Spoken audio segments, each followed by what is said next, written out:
Yee yee yee! What's going on to the Yeedum? It's me, Yee Sensei, and I'm with Kavzar the Blind. What's going on, brother?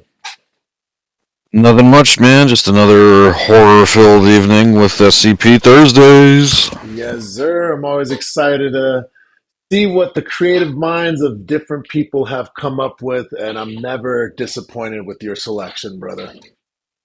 Yeah, I try to group them together as best as I can. Time constraints as well as content.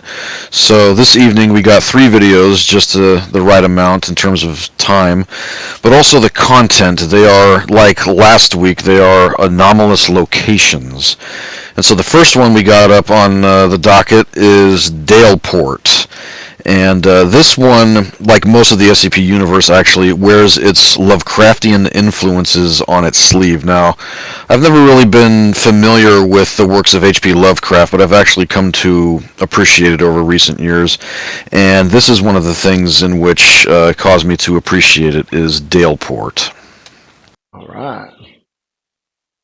SCP 1936 Daleport. Innocent bystanders getting caught up in nightmarish situations is practically the bread and butter of the horror genre, and the SCP universe is certainly no different. Cosmic horror and Lovecraftian horror are especially focused on the overall insignificance of humanity amidst an uncaring universe, and the tendency for certain foolish individuals to prod and poke what they really shouldn't. Daleport is indeed a story of humans meddling in forces beyond their understanding, but it also contains perhaps a light at the end of the tunnel. For a week and a half in 1997, a strange cloud of gas covered the New England town of Daleport, preventing the Foundation, or anyone else for that matter, from entering the town or observing anything occurring in the town. When the gas finally cleared, the town was irrevocably changed, and no survivors were located, although the remains of a large number of Daleport residents were found. Many of the buildings in the town were destroyed, and those that remained featured significant anomalous alterations. Some rooms grew smaller when they were entered, eventually preventing an occupant from moving, and a number of residents and Foundation agents are currently irretrievable from these rooms. Certain doors would lead to different locations at different times of day, and some corridors would lead to several different locations simultaneously. The largest cause of death determined from the remains of Daleport residents seems to be suicide, but many of the remains feature anomalous properties themselves. A smear of entrails and viscera was found capable of picking up radio signals from up to 6 miles away, and the subject was found with a small plant that gave out a small constant flame, presumably SCP-1612. A torso was discovered embedded in a wall, which is strange enough, but blood is also seen continually manifesting 15 centimeters above the torso. The body of a man was found with both eyes gouged out, and a steady stream of ashes pouring from his facial orifices. Several corpses were discovered lined up with a charred, circular hole in their foreheads. A female corpse is currently floating 57 meters above the ground. And at 7:42 p.m. every day, several floating torsos are seen simulating the motions of running for 3 minutes before fading away. So far, this is all, oddly perhaps, par for the course for an anomalous incident in a small town. This is the aftermath, however, and we want to learn more about what actually happened during that week and a half. Luckily, so did the Foundation, and so they had sent in a few expedition teams when the gas cloud first appeared, to ascertain what was going on. The first thing sent in was an unmanned drone, equipped with various sensors, sampling tools, and surveillance equipment, as well as several rats to see if the cloud affected living tissue in any way. The drone entered into the cloud, finding within it a vast, smooth, wasteland-like landscape. The air itself was composed of sulfur, nitrogen, and carbon oxides, but not at a high enough concentration to kill. The rats were seemingly unaffected by the journey. The drone continued 2 kilometers into the cloud, roughly a kilometer beyond where the town of Daleport should have ended. Unfortunately, at this point, communication with the drone began to degrade, despite the equipment being capable of going out to 70 kilometers, and so the drone was returned to base. As you'd expect for an SCP exploration, after the drone is finished, the Foundation sends in the D-Class. 2 D-Class were sent into the cloud, equipped with hazmat suits and sensors, riding a larger unmanned drone equipped with a more powerful radio transceiver. They were taken a kilometer into the cloud, at which point one of the D-Class was told to remove their hazmat suit, which they did, suffering no ill effects aside from a slight difficulty in breathing. They continued another couple kilometers across the wasteland, finding nothing, until communication began to degrade, at which point they returned. Well, so far pretty boring, but let's kick it up a notch. Despite finding absolutely nothing so far, the Foundation isn't convinced, and so they send in a mechanized infantry platoon equipped with light armored vehicles. Usually an MTF would be sent in at this point, but for whatever reason, the Foundation suspects that they'll need a bit more firepower. 3 kilometers into the cloud, things start to get more interesting. One of the vehicles reports an upwards incline ahead of them, a first in the otherwise flat landscape. Another vehicle, however, reports no incline, but then the first vehicle says that they are now heading down the incline, with no one remarking on the discrepancy. A third vehicle reports that the sky is filled with red and blue patterns that seem to be responsible for screwing up the radio. The next voice heard comes from an unknown source, and speaks in a classic Lovecraftian jumble of letters, undecipherable to the Foundation. Another unknown voice chimes in to note that the first voice said, "Amen, may that heretic burn in the pit." At this point, the platoon was no longer able to receive messages from the home base, but they could still transmit, apparently. Sounds of a firefight break out, along with wildly varying descriptions of the attacking force. 30 minutes later, a third unknown voice is heard on the radio. It uses a number of unknown words throughout its message, but I'll paraphrase. It says that it is the shivering mist covering the town of Daleport, and it says the Foundation's men have been attacked while traversing through it. It says that some of the men have died, but the rest are in safe hands. It also says that evil has been summoned to this town by some sort of heretical society, and it is managing to contain the worst of it, but the town will not be unaffected. A great battle will rage, with a victor ultimately decided, and it asks that the Foundation does not send any more soldiers in, as it cannot protect them. When the battle is over, it shall leave, and it hopes that we survive the process. Surprisingly, perhaps, the Foundation actually listened, and didn't send in any more manned expeditions into the cloud, although they did send in more drones. None of them were capable of locating the town of Daleport. So, we didn't end up actually learning much from the hands-on approach during the incident, so we'll just have to piece together what we can from the remnants. We're next given a few documents written by the town's inhabitants, presumably during the incident. One document recovered from a laptop reads, "Dear Diary, today Mr. Sticky's arm came out of the closet instead of the window. It was even longer than ever, but it was still smoky when I touched it, so my hand hurts. I told Mr. Sticky I didn't want any of his gross food today, and he got mad. He said it was vital to the incubation of the lava. I'm really hungry, so I ate the gross food even though it was green and squirmy. I don't like Mr. Sticky that much." Interesting. There was also a phrase found in multiple locations throughout the town, including stitched into the internal organs of several residents. The phrase reads, "I am sorry that I could not save you. Pangloss." Who is Pangloss, you might ask? Pangloss is arguably one of the most mysterious entities in the entire SCP universe, mentioned in only a handful of SCPs. His habit seems to be leaving notes at the location of various SCPs, giving the impression that he's perhaps a deity of some sorts, or at the very least a capable SCP himself. These notes are short and to the point, such as his note for SCP-1612, the plant with the burning flame, which reads, "Don't let the fire die."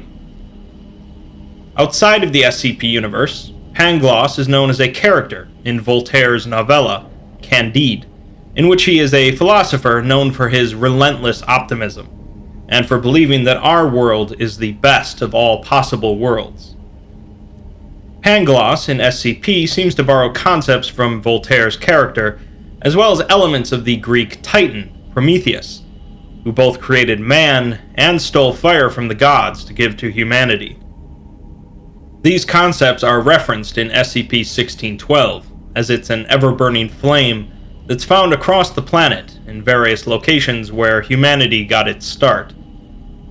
We're getting off track, however, but the main point here is that Pangloss is some sort of mysterious entity that seems to care for humanity.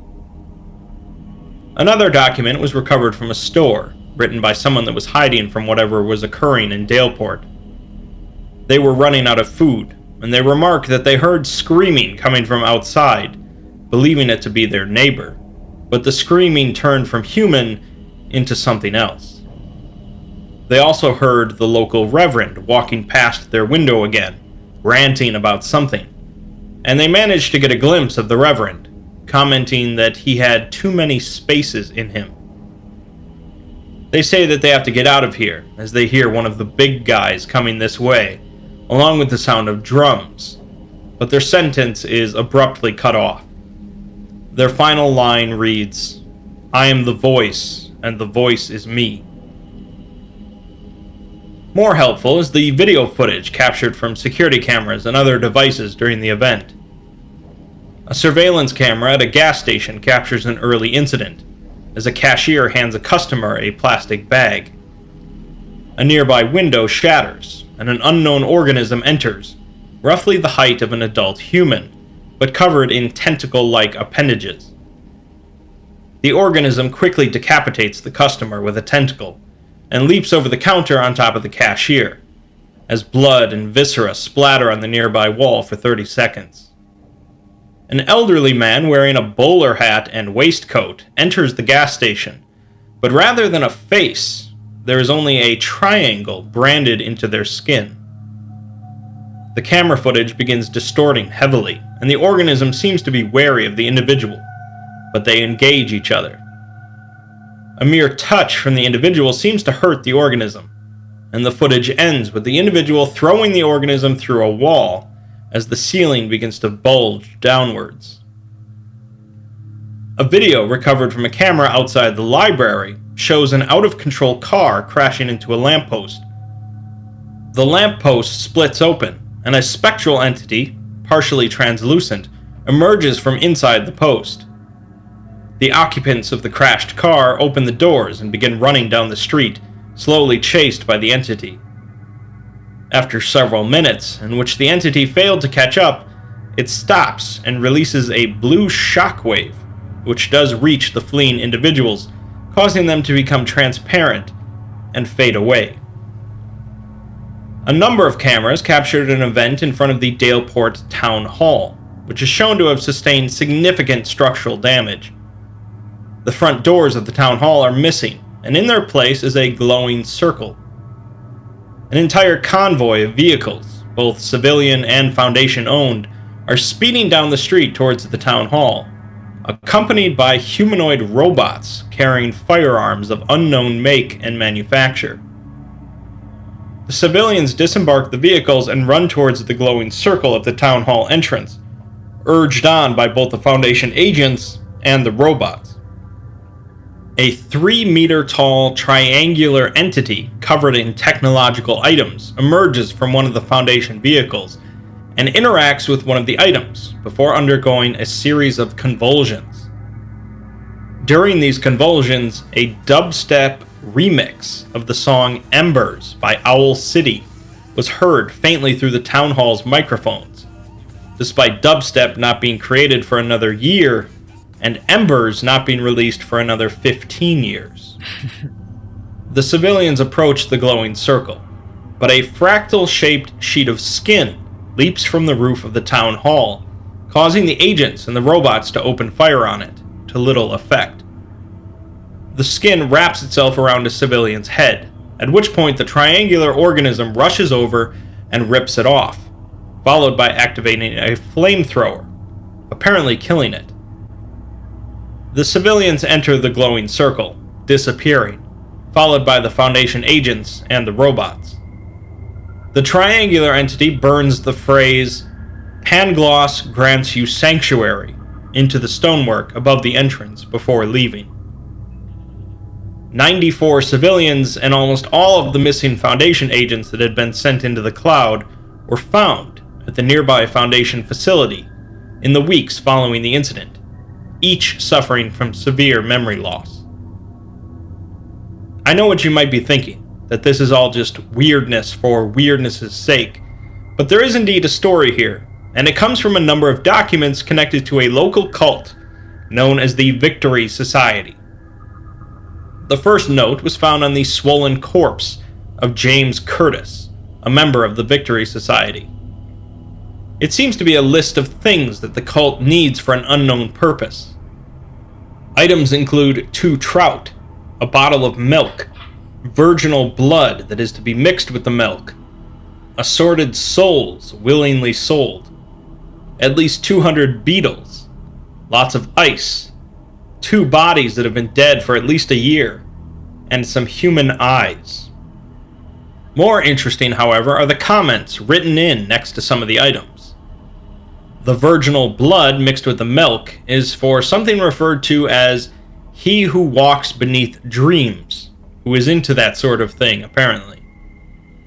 The alliteration related to assorted souls willingly sold is a big deal for that which waits inside the horizon.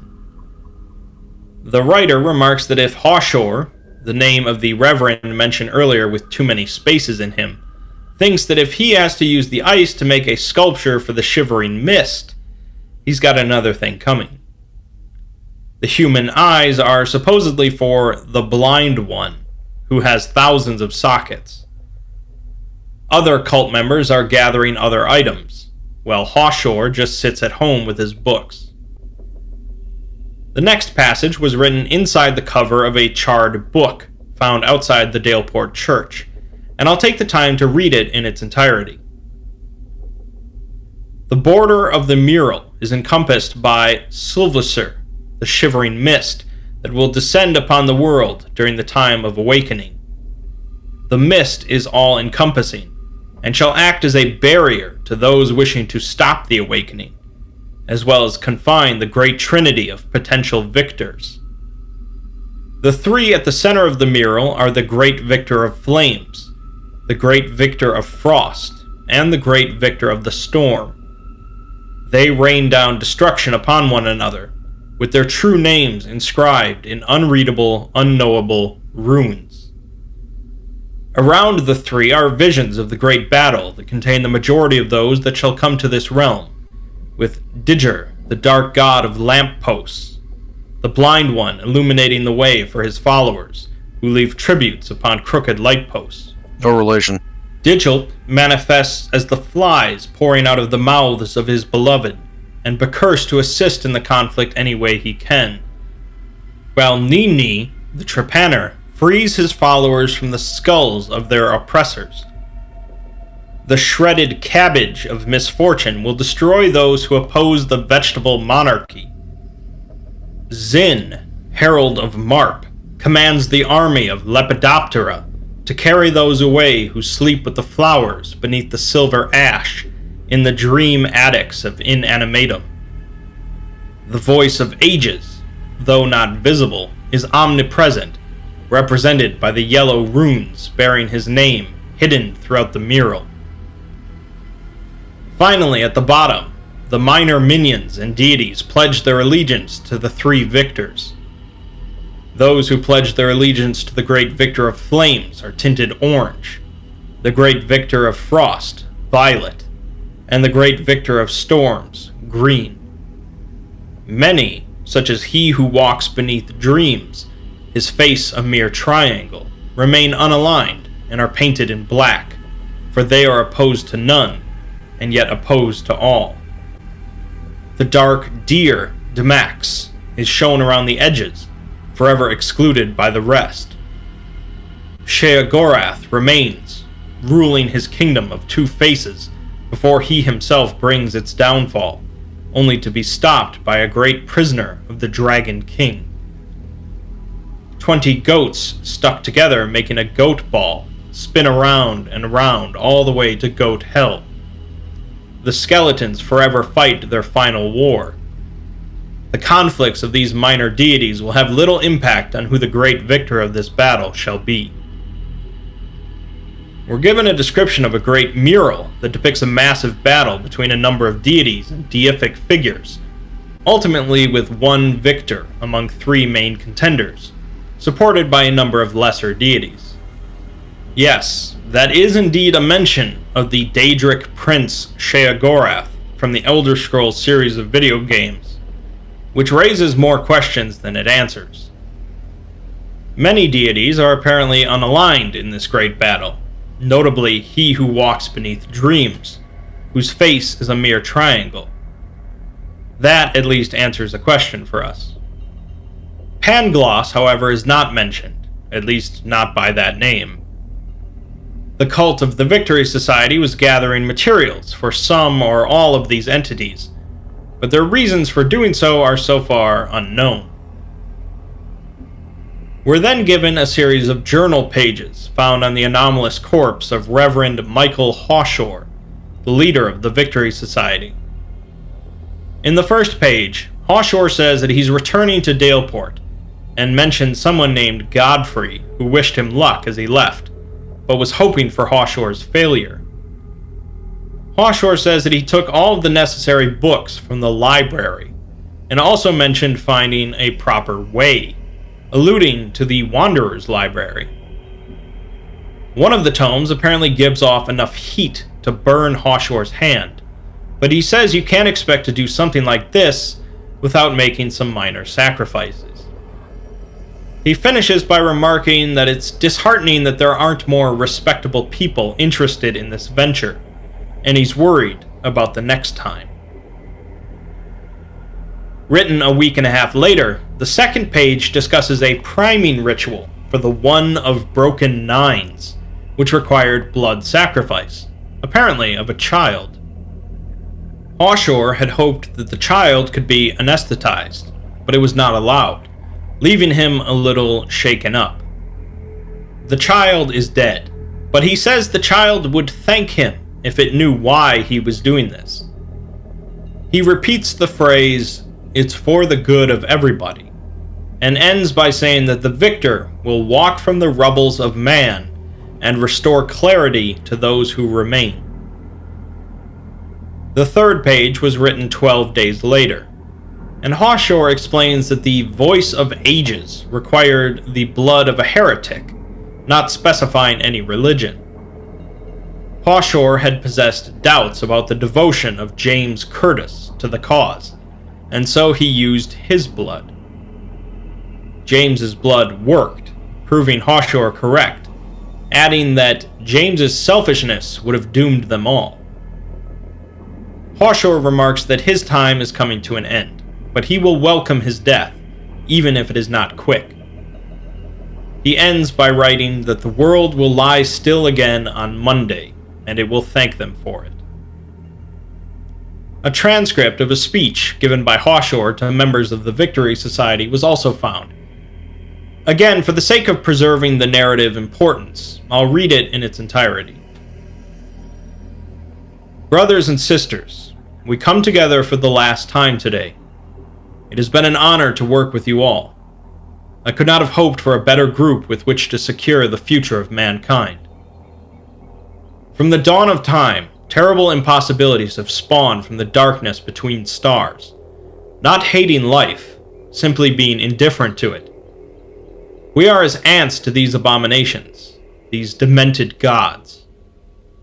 I use this term as this is what they are called in older texts. You will not find any biblical God here. Or perhaps you will, I do not know. The use of gods here is this specific form of creature, born from the primordial chaos of this reality, not just a powerful being. Simply powerful beings do not reach the uncaring depths of cruelty and depravity that the gods do. They are so far above us that we are but insects. Accordingly, we shall look as such. In order to gain the forgiveness and favor of the gods, we must learn to know our place before them. Each of these things seeks dominion over the laws of reality itself, imposing the nature of their twisted existences upon stars and planets and people. The only answer to this threat: these gods must be destroyed, the slate wiped clean. We could not do this, by no means, no.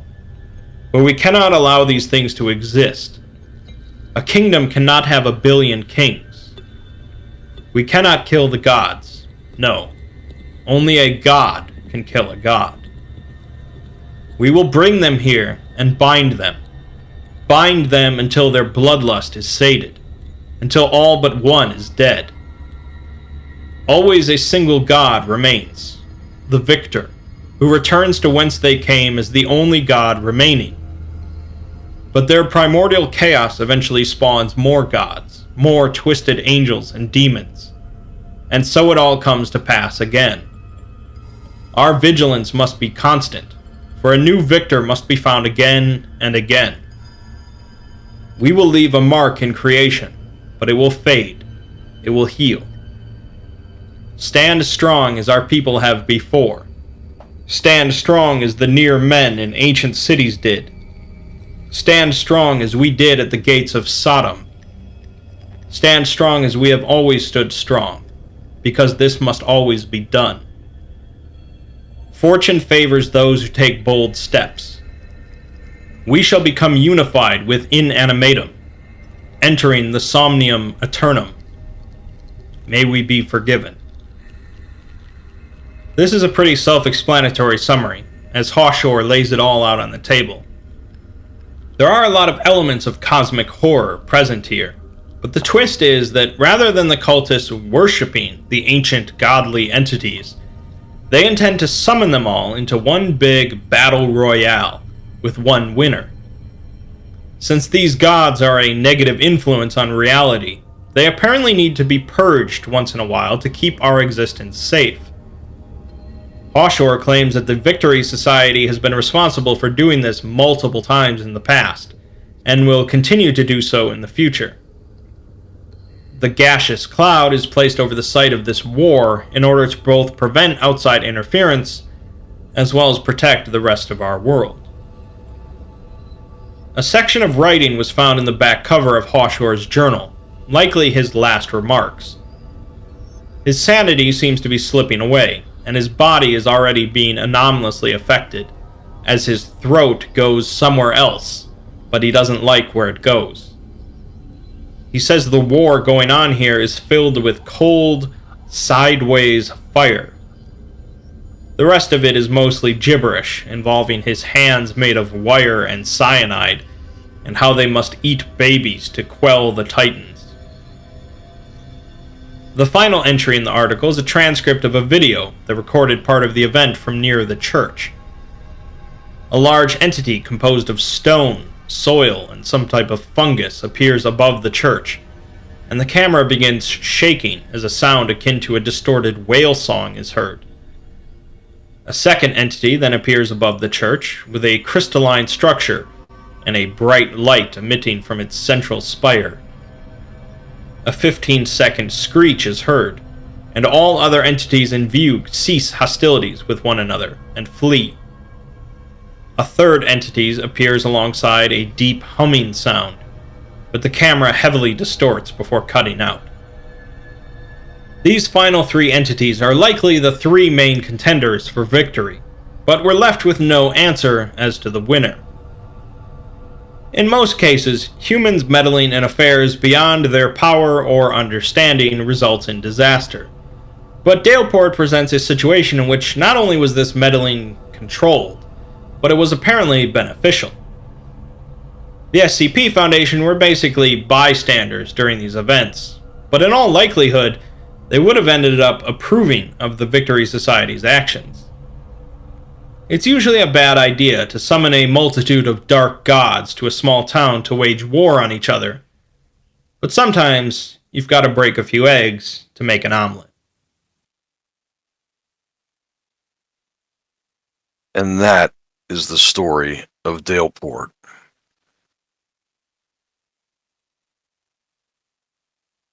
Oop. All right.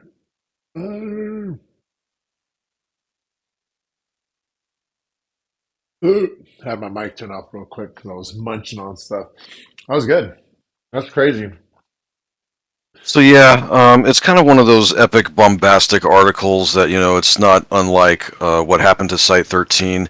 And again, a lot of details gets kind of lost in the summarization. So this is another one of those articles where I highly suggest you read it. And I will be posting the article link in the Discord for those of you who are in the Discord, as well as Vicente's benefit later tonight. So yeah, that is Daleport, and definitely one of my favorites. A lot going on there.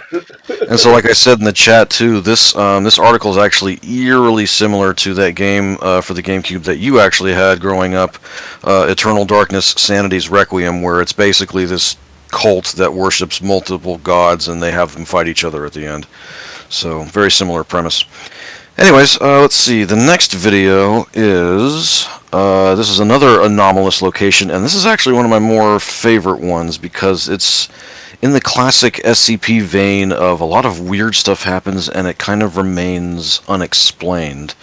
And this article is called SCP 2951 10,000 Years. Ooh. IKEA is still my favorite, but SCP 2951 10,000 Years. There are a lot of naturally scary places in our world, such as dark woods, cemeteries, the circus, and for many people, mines, especially abandoned mines. With risks of poisonous gases, cave-ins, sudden drops, and tight confines, people have plenty of reasons to be wary of old mines. This is the SCP universe we're talking about, though, so there's even more reason to be scared, which brings us to SCP-2951. In the real world, mines are abandoned for a variety of reasons, but an SCP mine is abandoned for really only one reason. Things got really weird. SCP-2951 is an abandoned limestone mine in Indiana, originally owned by the B.G. Hoadley Mining Group, until 1944, when an incident led to its closure. The primary entrance of the mine collapsed during that incident and is currently inaccessible, but a secondary shaft located in a dilapidated storage building remains accessible. The interior of the mine is subject to irregular spatial and temporal anomalies, as well as the presence of unknown entities, believed to be connected to the 1944 incident. The Foundation's information on the incident was taken from files collected from the personal office of J. Howard Barnes, an informant for the GOC, and an administrator for the Kavzar Corporation, a company involved with various anomalous mining operations.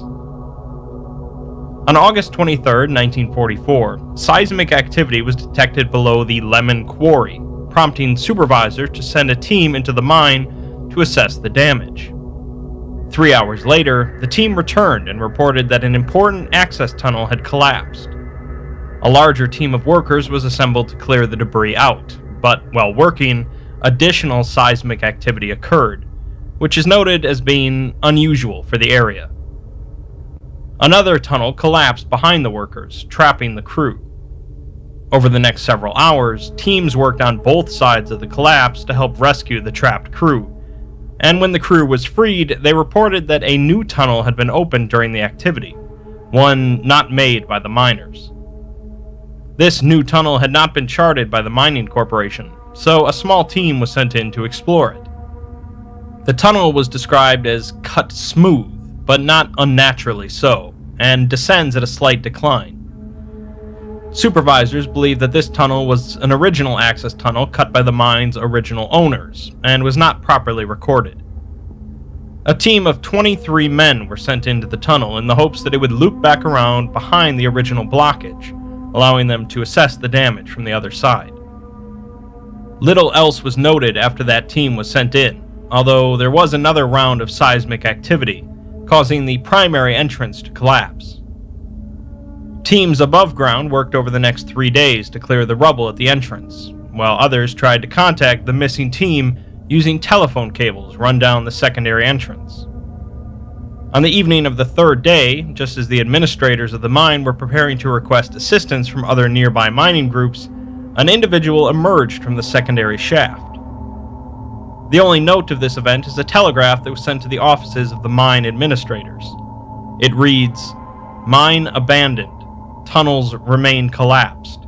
23 lost. One of them came up the shaft. We tossed it back down. Wasn't right." After that incident, the mine was left to sit for 44 years, until 1998. On June 4th, 1998, low-level seismic activity was detected near a Foundation site, and a team of Foundation geologists were sent to investigate. They were unable to pinpoint the epicenter of the disturbance, and simply left several seismographs in nearby towns to detect aftershocks. 2 weeks later, a missing persons report was filed with local police for a Tevin Napier, a 15-year-old student who had disappeared after he and his friends had been trespassing in the abandoned Lemon Quarry. Teams searched the quarry, eventually discovering the secondary access shaft underneath the maintenance building, which was now unsealed. A search and rescue team began a descent into the shaft, expecting to find the boy's body, but had to postpone the search due to requiring longer equipment, as the shaft was simply too deep. The original recorded depth of the shaft was around 120 meters, but the rescue crew estimated the depth to be around 240 meters. Eventually, after getting longer equipment, the rescue crew descended to the bottom of the shaft, but failed to find the boy's body. While down there, however, they quickly reported feeling agitated, and a feeling of doubt about their perception of the mine. The 5-man crew occasionally reported there being 7 or 8 members of the team, and one member said that they were here to look for gold. 43 minutes after entering, the team stopped responding to radio communications, and so the above-ground team began to retract the tethers. However, they began retracting far more rope than had been sent down, and after retracting 400 meters of rope, the winch was no longer able to take any more. This is, of course, the point where the Foundation comes in, taking control of the rescue operations under the guise of a federal search and rescue team. They used a far more powerful winch system, and were able to retrieve 2 of the 5 men, still attached to their tethers. The first man became increasingly agitated and violent, still convinced he was in the mine, while the second man was initially thought to be comatose. After 20 minutes, the second man began speaking unintelligibly, but others said that the voice he was speaking in was not his own, but that of another rescue member still in the mine. Of the 3 other ropes, 2 returned with clean cuts at the end, and the third was covered with human blood for 13 meters, and appeared to have been cut with a jagged rock. The Foundation administered amnestics to all civilians involved in the operation, and spread a cover story about what had occurred in the mine. The mine was then classified as SCP-2951, and an exploration was approved. The exploration was carried out by MTF Trotter 5, Hell's Heroes, a 4-man team. Their goal was to further assess the nature of 2951 and to locate the lost search and rescue members, as well as the missing teenager. They went in through the secondary shaft and were to only stay in the mine for 40 minutes. The team descends 120 meters down the shaft, reaching the bottom, despite the search and rescue team reporting the depth to be 240 meters. They don't find much evidence of the rescue team here aside from footprints, which they begin to follow. T5-2 is tasked with keeping track of time, reporting every 10 minutes that they're down there. They find lines in the wall from where the tether ropes rubbed against the rock, but only 2 lines. Sometime later, T5-2 reports that they've been down there for 10 minutes, which surprises T5-1, who feels that they've been down there for longer. As they make their way through the secondary access shaft, the close confines force them into a single file line, and sometime later, T5-2 says that they've been down there for 17 minutes. T5-1 confirms that that number really isn't right, suggesting that a temporal anomaly is at work. The team sees a light in the distance and hears something deep below them, possibly more seismic activity, but T5-5 says that definitely isn't right. The team hastens their pace toward the light to avoid a cave-in, with T5-4 suggesting that perhaps the light belongs to the lamps of the lost rescue members. T5-6 asks what the time is, and T5-2 says they're still at 17 minutes. The team begins to bicker as a panic rises, and their problems grow as the tunnel seems to shrink around them and their lights go out.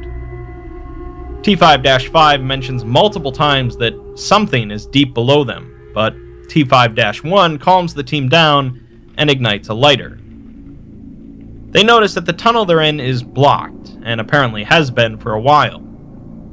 T5-2 notes that the time is at 13 minutes, which is certainly not correct, but T5-1 only says that they've been down there too long already.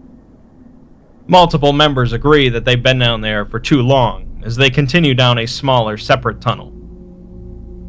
After some time, they emerge into the main access shaft, but T5-4 acts suddenly surprised at T5-3's existence.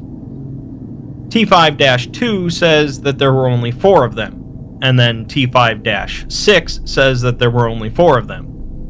Multiple gunshots are then heard as T5-5 repeats, "Too long in the fire," over and over. T5-3 notes that they're wearing the team's uniforms, and one is on fire before it violently combusts. Following the events of the log, the MTF was removed from the access shaft and given a thorough examination. T5-1, 3, and 4 suffered minor lacerations and burns, and T5-2 received more serious injuries. The remains of the unknown entities were also pulled out, each wearing the same uniform as the rest of the team, and they were confirmed to have been mimicking the voices of the other team members. Combining this with the low lighting and tight quarters led the team to fail to distinguish how many were with them during the exploration. In a follow-up interview with T5-3, a doctor asks him to confirm the anomalous passage of time. 3 says that he's been in similar situations before, and thinks that they might have been down there for 4 hours. The team's logging equipment was active for 5.5 hours total, but to the personnel above ground, they were only in the mine for 19 minutes. 3 says that the experience was very disorienting, like your mind starts to feel like soup, and you can't recall if something happened even if it just did. When asked about the unknown entities, 3 remains confused on how they had managed to get a hold of copies of their uniforms and equipment, even the name badges with the identification scorched off. 3 says that they were mostly single file, and it was very hard to tell what was happening down there, initially blaming the acoustics on why he heard someone's voice behind him despite the person being in front of him. 3 asks about the teenager, who is still missing, and T5-2, who still hasn't said anything about the ordeal. The doctor asks if 3 wants an amnestic, but he refuses it, saying that if he's still dreaming about that thing screaming at him with his own voice in a month, he'll take one. Following these events, the Foundation began to try and track down information about the mine, specifically records from the B.G. Hoadley mining group. This proved difficult, however, as the company had closed down 40 years prior, and the potentially anomalous nature of the Curvier Corporation made accessing their records tricky. The Foundation did, however, manage to make contact with a Mr. Gorman P. Ellis, a retired investigator for B.G. Hoadley. Ellis proved to be cooperative during the Foundation interview, and although he initially says he never worked at Lemon Quarry, he goes on to say that he did spend some time there. He had gone in with a team to clean up the mining operation after it was shut down, and notes how strange it was that there had been earthquakes at all in the mine. He also remarks on the strangeness of an out-of-state company like Kavzar coming in and buying a small, abandoned mine like Lemon Quarry. Ellis is the one that suggests the Foundation get a hold of J. Howard Barnes, who they recover most of the information on the mine from. The interview ends with Ellis mentioning that the cleanup job was peculiar because even though there were a dozen men with Ellis's team, another dozen or so from Kavzar, and 5 or 6 men from B.G. Hoadley, he doesn't think that even one of the others spoke to them the entire time they were there. Speaking of J. Howard Barnes, in addition to the records collected from his office, the Foundation also discovered a few pieces of relevant, personal correspondence that had been sent to him. The first, from a man named Trent, tells Barnes that there had been an incident at the mine, trapping 20 or so men. He figures that Barnes should know so he can contact the company's lawyers. Another man writes Barnes and says that a bunch of men in suits showed up in the mine asking about the cave-in. He doesn't know if they're lawyers or not, but they asked strange questions about wanting to listen to the rocks. An employee of Kavzar International wrote to Barnes, informing him that their company has just purchased the mine, and they are interested in any information he might have on it. The final piece of correspondence is unlabeled, but the writer tells Barnes that he saw something that was like a man crawl out of the hole at the mine. It smoked and burned and cried out in someone else's voice, and they say it was a thing pulled straight from the pit itself. They write that another man had said that the pillars that support the world will crack and crumble, and the foundation will become loose. What lies below will become accessible, and its might will fall upon the meek. The writer says that they saw this with their own eyes, and know it is true. They can still hear the thing's words, screaming like a wild dog. 10,000 years in the fire. The final addendum is a letter that Gorman Ellis wrote prior to his death in 2003, discussing the mine with an unknown recipient. Ellis writes that 23 poor boys got stuck behind that wall during the collapse in 1944, and they could hear them shouting for days while the rest of them did nothing. Ellis discusses what it's like to be in a mine during a blackout, when your eyes try to adjust to the dark around you, but there's nothing to adjust to because there's no light. Then you start to hear things that aren't there, voices or animals or any number of things. Some will wander and get lost. Some will fall into a shaft or crevice, and then it gets real quiet. He also mentions the tunnel that they had found before the collapse, the uncharted one that was cut smooth. Ellis says that it didn't look dug by tools, and he doesn't know what's down there.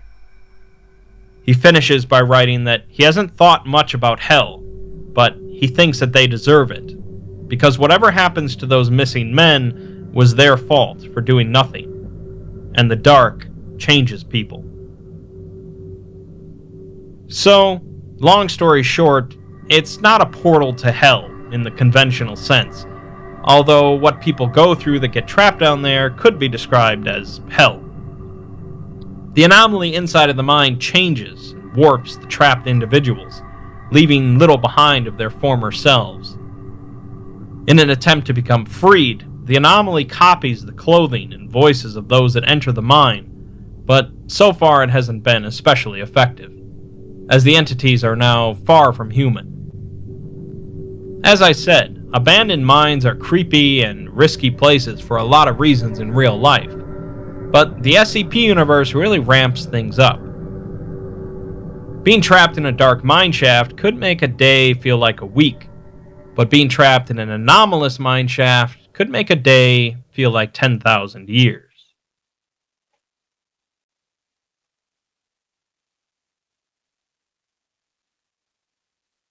Yeah, no, I don't want to be in a mine shaft. I saw a video recently of like the tour guide turning off the light, and just complete darkness. I can't imagine being in complete darkness.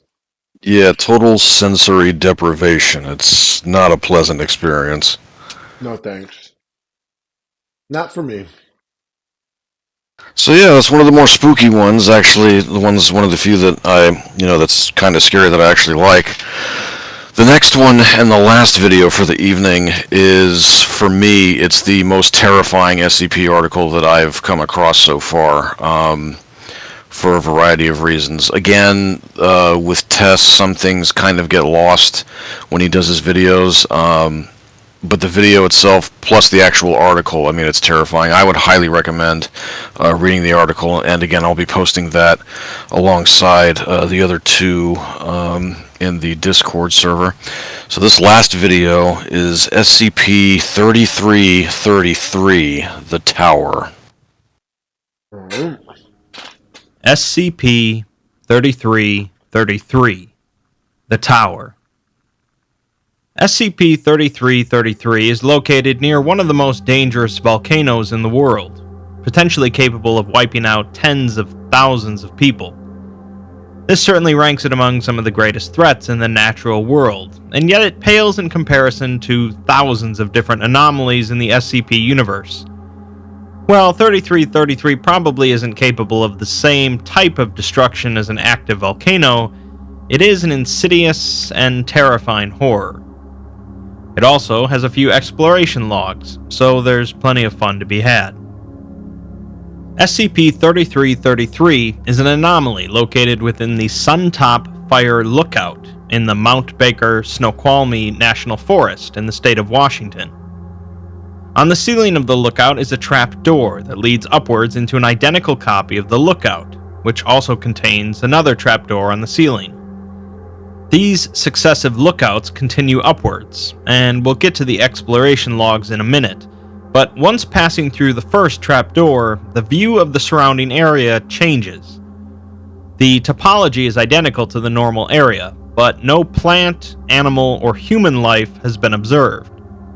Climbing higher physically extends the lookout as well, along with the stairs alongside the lookout, which always lead down to the ground. 3333 was first discovered after the lookout was being restored following volcanic activity near Mount Rainier. The trapdoor was found padlocked, with no key found, so it was forced open by the Foundation. Thus begins our first exploration log, with a D-Class being supervised by a Dr. Williams. Upon initially entering the anomaly on the second floor of the lookout, the D-Class remarks that it's empty, but continues to climb upwards for an hour.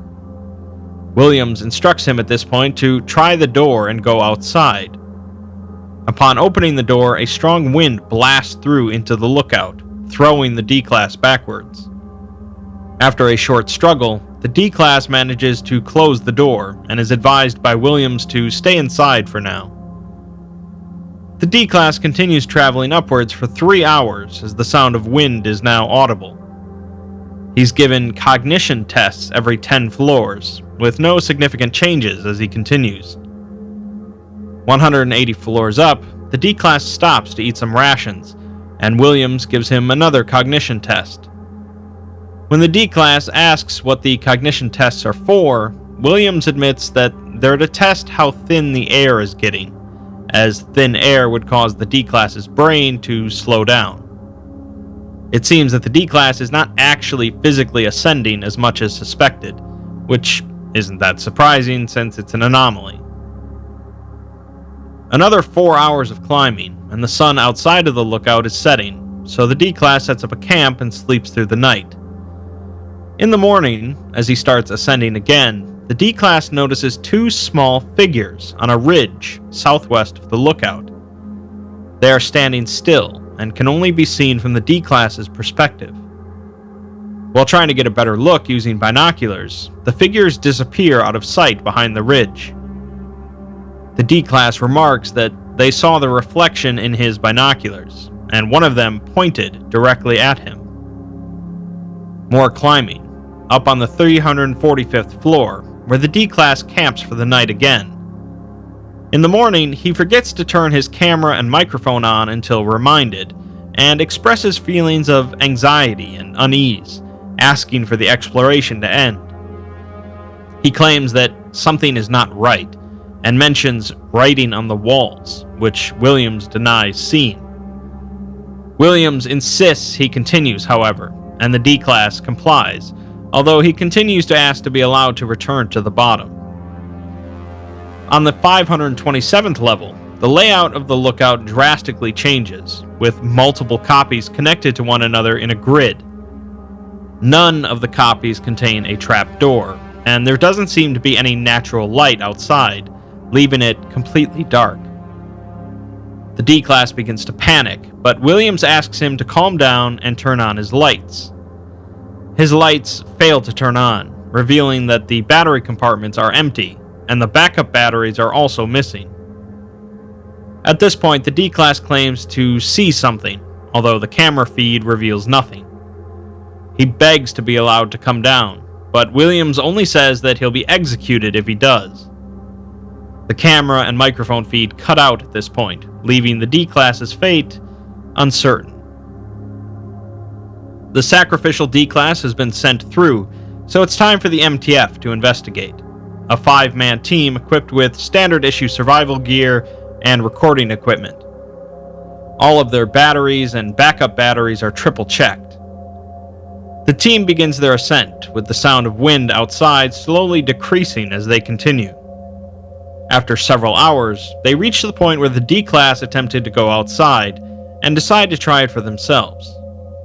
Upon opening the door, there is no burst of wind, and a member is easily able to step outside.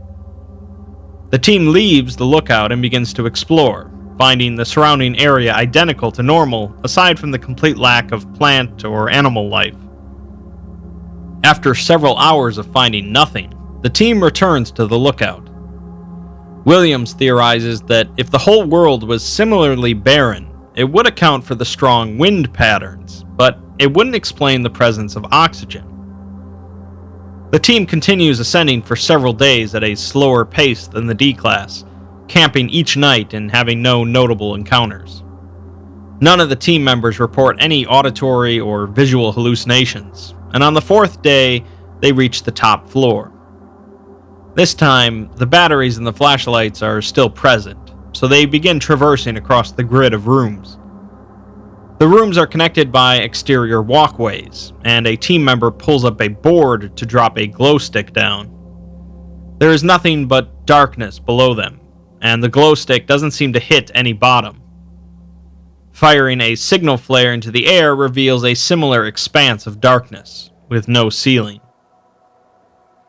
The team doesn't find the D-Class's body or any of his equipment initially, so they spread out to fully explore the grid for an hour. Eventually, one of the team stumbles across the D-Class's empty backpack, with no signs of any struggle. At this point, they realize that one of their team is missing and doesn't respond on the radio. Their camera feed is also dark, so the rest of the team begins a search. During the search, 2 of the team suddenly fall over, as a faint dripping sound is heard. Microphones and cameras on both cut out, as well as on the missing team member. Another team member falls over, cutting out their mic and camera feeds as well, leaving only one member. The last member begins to panic, claiming that something is in the room with them. One by one, the microphones and camera feeds of the other members switch back on, with one of them saying that they tripped on something on the ground. As the team checks in, however, they report the incorrect call signs. The last team member's feeds also cut out, only to reactivate shortly afterwards, with them claiming that they saw it too, something spectral. Each of the team members begins reporting that they see something not right, but camera feeds show nothing unusual. As they discuss what they are seeing, they first claim it is a castle, then a mountain, then a ghostly mountain, and finally a flaming mountain, a tower of smoke and ash. One of the team orders them all to retreat, and the team begins to rapidly descend down the lookout. Several days later, they arrive back at base camp and display a definite unwillingness to re-enter the lookout. Well, in a lot of these types of situations, the first MTF would go missing, and the second, better MTF would be sent in to find them. Here, though, the first MTF made it back out, but don't want to go back in. Instead, for the third exploration attempt, the Foundation sends in a single specialist, codenamed Null Walker. Null Walker is a counter-memetic specialist who is deaf, blind, and mute. She communicates through a modified signaling system embedded in her hand. She's a counter-memetic specialist because memetic effects typically occur through being seen or heard, making her immune to many of them.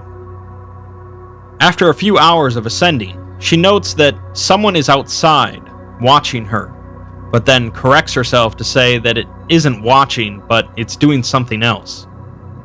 After climbing a total of 12 hours, Williams asks her if she needs to rest, but she says that someone is still there, and it's not safe. Instead, she takes 100 milligrams of amphetamine and continues. She asks if Williams can see something outside, and as she turns the camera, a flicker of motion is seen as something outside the window ducks down out of view. Null Walker simply says, "They know," and begins to rapidly climb upwards, with more flickers of motion visible on the camera outside of the lookout, and small rustling sounds occasionally heard over the wind. She's told to retreat, but she refuses and continues rapidly ascending for another hour, finally arriving at the top. She can sense that there's blood here, and no light, but since she doesn't turn on her flashlight, the camera can't see anything. A loud slam is heard in the distance, and she comes across a body. As she bends down, more rustling sounds can be heard, louder and closer, along with several squishing sounds. She feels the body and some blood, noting that the muscles are smooth and too soft, and then feels hard metal. The rustling sounds grow in intensity around her until they are one continuous drone. She mentions metal and words before a thud is heard, and she signals only gibberish. Afterwards, she says that the lights are out and asks, "Where is the light?" She says there is a mountain and she needs to come down. Suddenly, her flashlight turns on, and the camera reveals a pile of muscles, organs, and bones in advanced decomposition. Null Walker is clutching onto a dog tag belonging to one of the members of the MTF. Well, that's very concerning, since all of the MTF members apparently made it down safe. The rest of that log is expunged, and we're informed in the next addendum that the entities from 3333 either killed or impersonated all members present at the temporary observation post. As it turns out, they had continued the facade of exploring 3333 for 1 month afterwards, continually requesting manpower and equipment, until a supply assistant managed to send an emergency message containing the third exploration log. Recontainment teams arriving at the outpost found it abandoned, and in total over 50 personnel were lost. So, we have some sort of anomalous entities that are capable of murdering and impersonating humans with unknown goals that are now out in the wild. A special task force is set up to hunt down all of these instances, but that's likely a tricky job. Sometime later, though, a message was received by the Foundation sent from Dr. Williams' cell phone. It doesn't seem to have been sent from inside SCP-3333, but the exact location has not been identified. The message contained the fourth and final exploration log, this time from Dr. Williams' perspective, as she apparently fled into the lookout to escape from the anomalous MTF. As the footage starts, Williams is climbing upwards and breathing heavily, as gunshots can be heard down below. Eventually, she stops to rest and blocks off the lower trapdoor with a chair. She's covered in blood, holding a handgun, and she begins to cry. She says to the camera that the entities masquerading as the MTF tricked them because they had spoken with just the right amount of vagueness, and no one would argue with a seasoned MTF that decided to retreat from an anomaly. As she's speaking, the trapdoor below her begins to rattle as someone tries to get in. A voice calls out to Dr. Williams, telling her that they are a different MTF that received a distress call coming from this outpost. They were attacked by the personnel assigned here, and demands that Williams let them in. Williams, having a modicum of intelligence, of course, doesn't fall for it. The voice says that they will treat her as an enemy agent if she doesn't let them in, but she just screams for them to stay back. The trapdoor begins being forced open, and several fingers begin to stick out, so Williams rushes over and stomps on the fingers. There is a tearing sound as they are pulled back under the trapdoor, and Williams fires 2 shots downwards before climbing up to the next floor. As she climbs, she blocks off each trapdoor behind her before stopping to vomit and cry again. Williams climbs for another 12 hours, non-stop, before collapsing into unconsciousness for 2 hours. She wakes up screaming and then remarks that she's still here and she's thirsty. At this point, it begins to rain outside of the lookout, so Williams laughs and steps outside to drink some of the rain.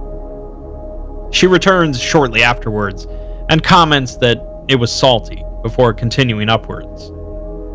At some point, there is a knock on the exterior door of the lookout, so she stops and points her gun at the door. Then there is another knock on the other side of the lookout. Williams turns back and sees the D class standing outside the door, the one initially sent in. He asks the doc to be let in, but Williams continues to point his gun at him, as she says that the D class never referred to her as Doc. If you go back and look at the first exploration log, you'll see that the D class did refer to Williams as Doc, but not initially. At first, he only called her Doctor, but after he camped for the second night, he woke up and immediately began referring to her as Doc instead. This is the point where the 3333 entity had taken his skin and began masquerading as him. Upon telling the entity this, the D-Class's face goes completely slack, and it says that it never really watched him. Ever since Williams was a child, though, it had always thought she had very pretty eyes. This is a pretty terrifying revelation, for obvious reasons, that these entities, which cut people open and wear their skins to pretend to be human, actually observe people throughout their lives, waiting for them. The entity breaks open the window on the door with its fist, drawing no blood upon doing so, and begins to open the door. Williams opens fire on it as it charges at her, and it collapses to the ground, writhing. The D-Class's skin only partially follows the motion of the writhing, as it's not perfectly attached to whatever is inside. Williams continues shooting, causing the entity to flip over and crawl away, its arms flapping behind it as if they were made out of rubber. The thing wearing the D-Class skin seems to be centered in its chest, as the rest of the skin flaps around it. Williams shoots the thing in the chest twice. There is a tearing sound, followed by a loud, dry thud. Williams vomits again, and points the camera at the D-Class, revealing a large black pile slumped against the broken window, with clear, gelatinous blood oozing out of it. Whatever the entity was, it seems to have had thick, semi-transparent wings. Williams attempts to throw up again, but then rapidly and quietly begins speaking about humans searching on a deep level for enlightenment, comparing it to heights, and here she is on a castle in the sky, or a mountain in the air, and at the top there is nothing. As she approaches the top of the lookout, she mentions a Null Walker, and says that she finally did it. She turns on her flashlight on the top floor, and there is no sound or external light present. She calls out to see if anyone replies, but there is still only silence. She laments that there is nothing up here, and there never was, despite her hopes. As she sits down, footsteps can be heard in the distance, approaching her. The steps are uneven and rough, slamming down with each movement.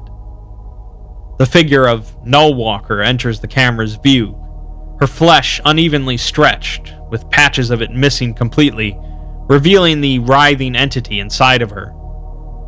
Her head hangs limp, and she jerkily moves around the room with little sense of purpose or direction.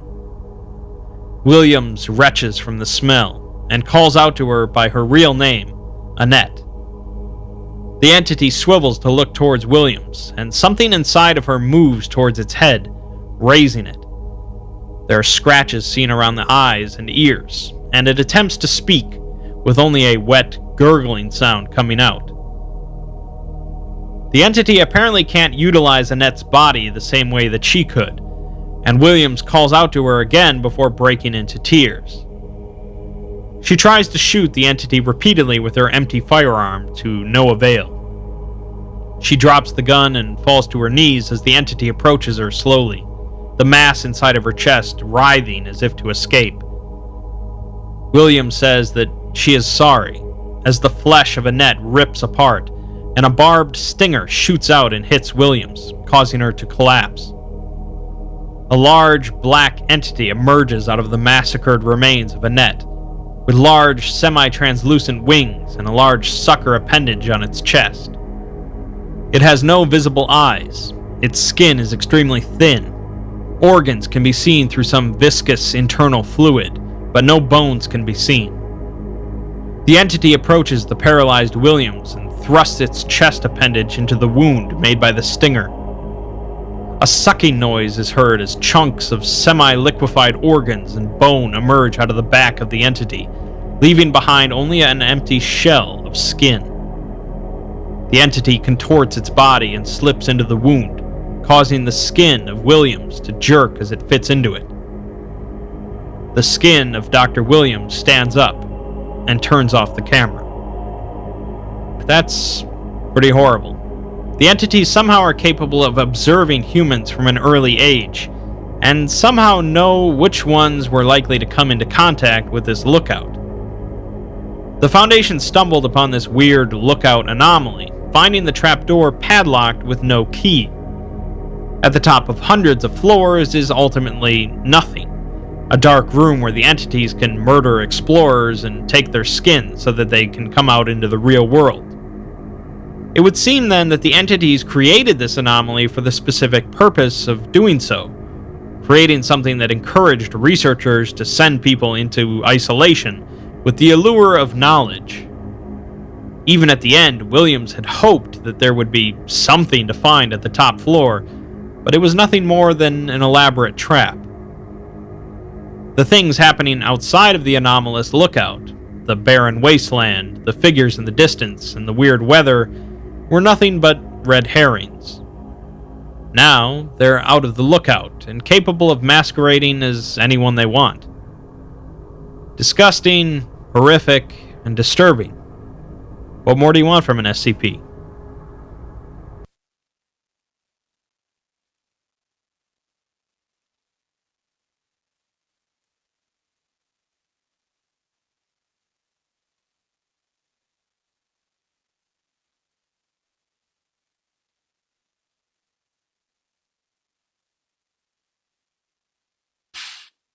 Yeah, that had me on the edge of my seat. That was nerve wracking.